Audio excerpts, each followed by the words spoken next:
দলীয় মত পথের ঊর্ধ্বে উঠে সমাজ গঠনে শিক্ষকদের আরও সক্রিয় ভূমিকা নেওয়ার আহ্বান জানিয়েছেন রাজ্যের উচ্চশিক্ষা দপ্তরের মন্ত্রী কিশোর বর্মন।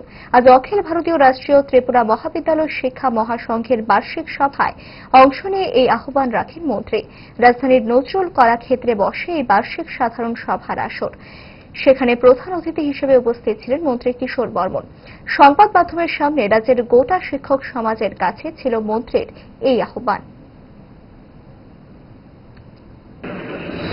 ভারতীয় রাষ্ট্রীয় শৈক্ষিক মহাসংঘ একটা জাতীয়তাবাদী শিক্ষক সংগঠন, তাদের বাৎসরিক সভা, সেই উপলক্ষেই এখানে আসা এবং দলীয় রাজনীতির ঊর্ধ্বে উঠে রাজনৈতিক সচেতনভাবে যে ধরনের একটা শিক্ষক কিংবা অধ্যাপকদের ভূমিকা হওয়া উচিত জাতীয় চরিত্র গঠনে এবং দেশ, সমাজ এবং রাষ্ট্র গঠনে এই সংগঠন ভূমিকা রাখে। তো এটা টোটালি তাদের একটা সাংগঠনিক প্রক্রিয়া।